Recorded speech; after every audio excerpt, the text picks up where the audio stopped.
Assalamu alaikum and welcome everyone to another episode of the SARIM podcast, an initiative by the South Asia Research Institute for Minorities. At SARIM, we focus on amplifying the voices of historically marginalized communities through research, advocacy, and dialogue. Our aim is to build compassion, understanding, and justice for the societies that are often unheard. Today's conversation is related to a really important topic, that is forced conversions and forced marriages of minority women, particularly Hindu and Christian minority women in Pakistan. I'm your host, Tasveer Fatima, a research associate and an advocate for minority rights for South Asia. And joining me today is our honorable guest, Dr. Rakshinda Perveen, who is a SARIM contributor for a while now. Dr. Rakshinda is a gender expert, a women's rights leader, entrepreneur, author, and a former advisor to different UN agencies. Welcome, Dr. Rakshinda. It's an honor to have you join with us again. Thank you, Tasveer, and thank you for having me. Okay, to start off our conversation, I would like to ask you that how would you define the forced conversion and forced marriage within the particular context of Pakistan? We all know, and we all can Google academic and UN definitions. What law says is out there. So let me share how I understand this, and please bear with my unpopular point of view. Forced marriage. The problem is with the idea, the concept, and the vocabulary itself. Marriage, that is forced. How is it possible? But it does happen. So it's not just physical force.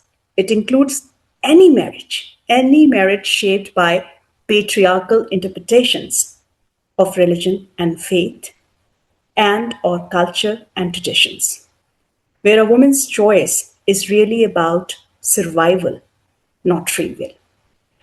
Now, in the particular context of Pakistan, marriage often functions as an escape route from abuse, neglect, economic pressures, rather than a freely chosen institution.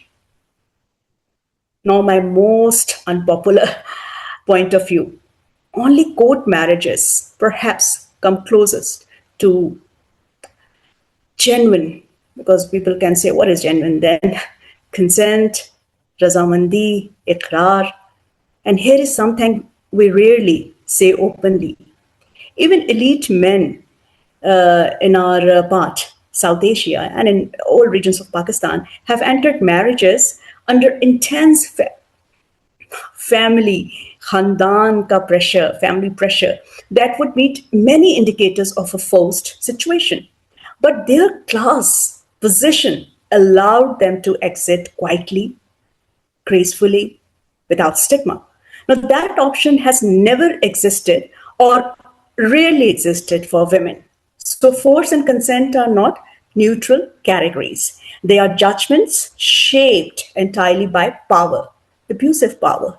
Even the label love marriage, I know Pakistani and Bangladeshi and Indian audience can really understand this much better than other group of audience who understand English, but they can't actually unpack what is this love marriage. Well, so it means very different things depending on your gender, class, and who is watching. Now comes the hardest part, forced conversion. Now, forced conversion, again, the academic definition is available. So it is someone who is made to abandon their faith, their religion without genuine free will through threats, manipulation, compulsion. So in Pakistan, it always comes packaged with forced marriage, the twin relationship. The conversion is used to legitimize the marriage and close every legal door on the family. And despite everything, we still have no dedicated federal law against it, though Article 20 guarantees religious freedom, but mostly on paper. I stop here. Absolutely, Dr. Rakshinda. I totally agree with your point of view. It very well comes packaged with forced conversion and forced marriage. They absolutely come together. So moving forward, why are Hindu and Christian minority women particularly vulnerable to abduction and forced conversions in Pakistan? Tasveer, before I answer your specific question, let me be clear. Poverty and disadvantages cut across all communities in Pakistan. Poor Muslim women face discrimination too. We cannot lose sight of that. But minority women carry an additional layer. It is not just class, then it is religion, it is faith, it is caste, gender, all at once. And that combination, that lethal, at times fatal combination, creates a very specific and compounded vulnerability. You have named two communities. Where do they live? Most live in low income areas, Kachi abades, slums. They work as laborers, have no political voice, access to justice, which is a distant dream, even for a vast majority of urban, apparently privileged women, remains extremely limited through courts, local administration, community structures. And honestly, another unpopular point of view, elitism exists within these communities too. Those with resources rarely advocates for those without. That silence from within is equally damaging. There is also fear. Reporting an incident can trigger the broad tensions against the entire community, the neighborhood. So families stay silent, or they are asked, not so politely at times, to stay silent. And that silence creates further vulnerability. You are right. So we talked about the particular minority group like Hindu and women. So I would ask you if you can share something that which regions or areas or districts are some of them where we see most of these cases happening. Yeah, So let me ask a question for a change. Do you know sure. which province of Pakistan is home to the largest Hindu population? I believe it's Sindh. Sindh. Yeah, So mostly rural Sindh, rural Sindh. mostly poor, and the first affected province for forced conversions. Can I request again to Mm-hmm. Google the districts, the talukas? So let's not name it individually. And within that, just let's talk about at the provincial level only. Dalit Hindu women and girls carry the heaviest burden. You see, it's all about power structures, inequalities. They face a discrimination on every front simultaneously: religion, faith, caste, class, and gender. Then comes the province Punjab, particularly where Christian communities are concentrated. What connects both is not common geography, it's a power structure. It is a power structure, it is an abusive power structure. Feudal landlords, influential religious figures, not only religious figures, I mean the political religious figures, and too rich. I don't want to use that commonly used prefix. Too rich people. Weak courts and indifferent, insensitive, apathetic administration. I don't want to comment on media, although I have written many a times, RIP journalism, free media. It is happening everywhere, by the way, not only in Pakistan.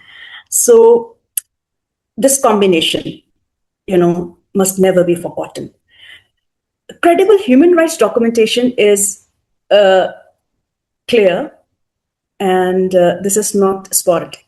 It is systematic. So it happens carefully, thoughtfully. It is systematic. Having said this, it does not rather exclude the likelihood of similar violations occurring in other parts of our country. This is very important to realize and remember. And It is also important to realize and remember that it is not limited to only these two communities. They may simply be less documented, because here is also, the politics of visibility. So we can talk about it later. You were right, Dr. Rakshinda. Thank you so much for sharing that. So, we see that in many cases, victims are declared to be converted willingly. What are your thoughts that how true is that, and how much do you rely on the consent under these coercive circumstances? One line: it is simply not reliable. Not reliable. Legally, marriage consent must be free and voluntary. Also religiously. But in practice, Kabul hai, in Urdu, during nikah, it is important to say Kabul hai. For a vast majority of women across class, region, and education levels, is merely a ritualistic formality, not an expression of free will. Pakistani films, you can include Indian films as well, dramas and literature, the whole South Asia, have repeatedly portrayed this contradiction, which tells us how deeply normalized it already is. It is normalized.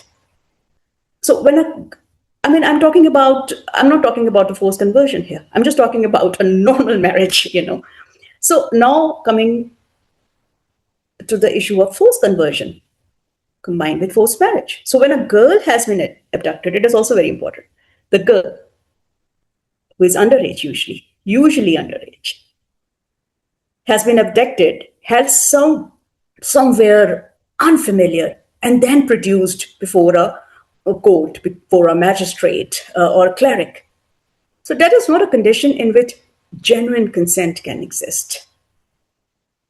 Yet court regularly accept such statements as proof of willful conversion.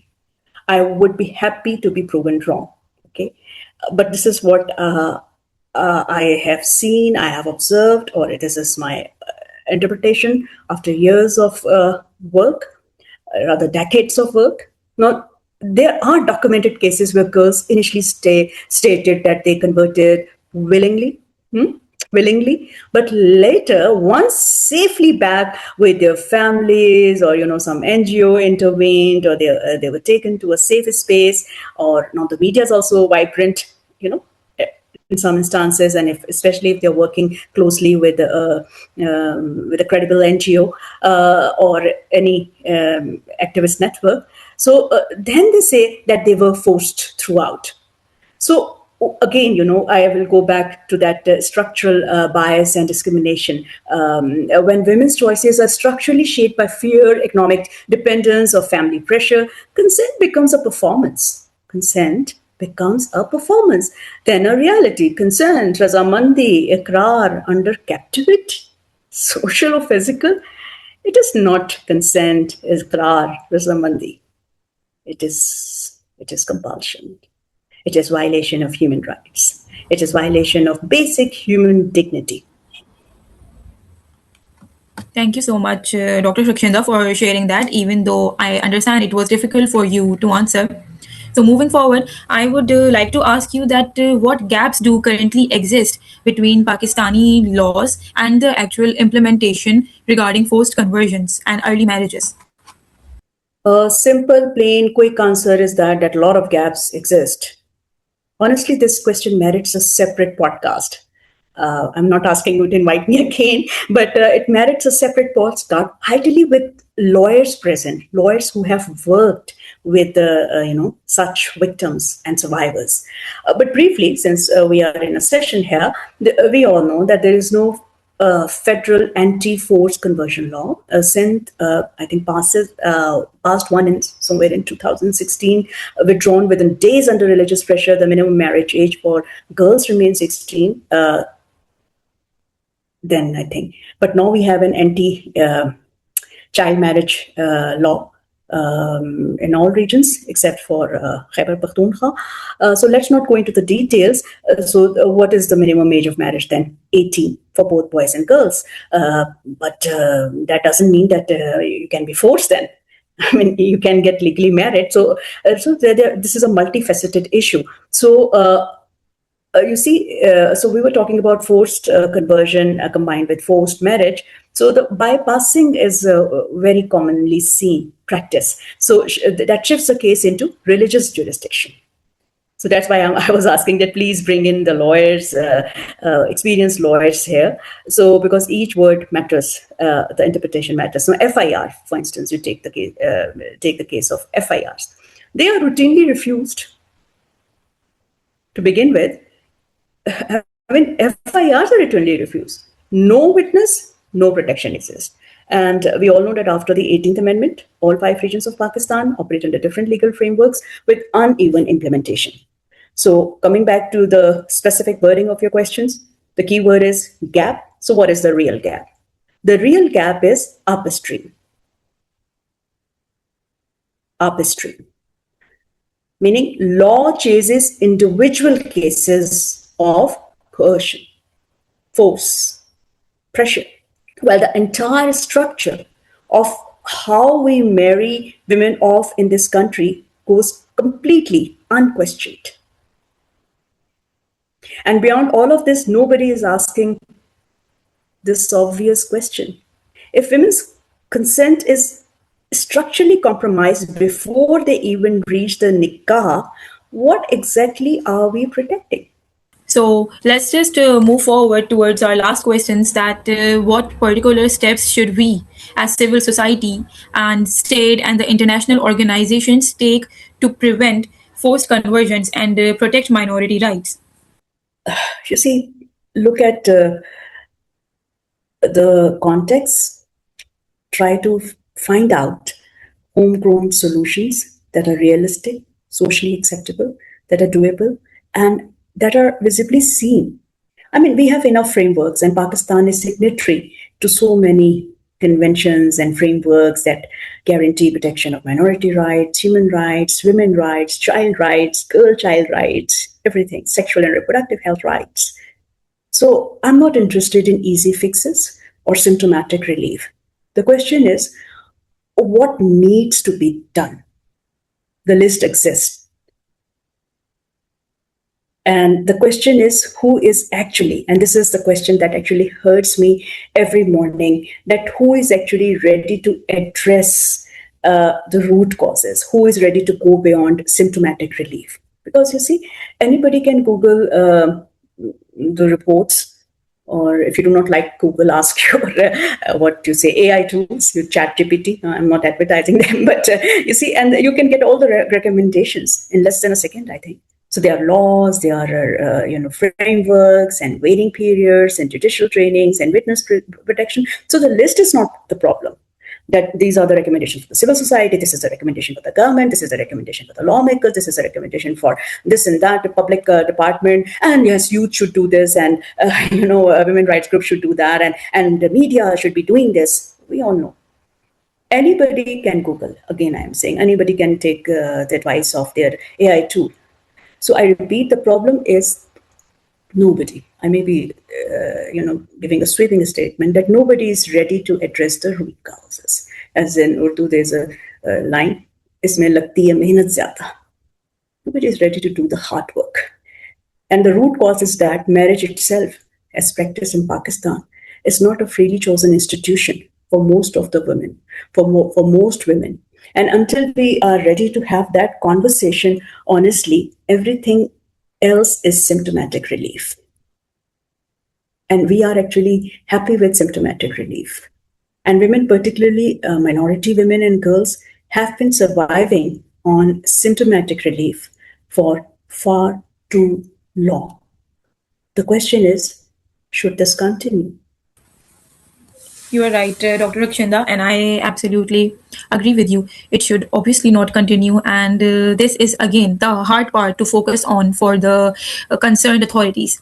So, I would like to ask you: are there any additional thoughts or remarks that you would like to add to this conversation? See, we have to be honest with ourselves. We have to Totally. unpack rights. We have to believe in equality of rights.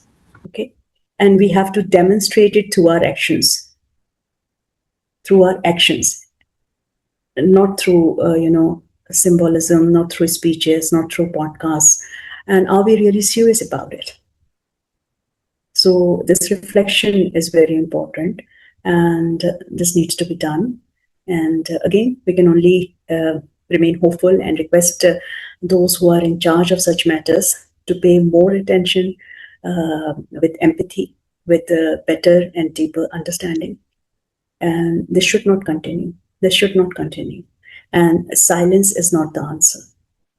Right. And therefore, we keep talking about it and we keep addressing the structural challenges.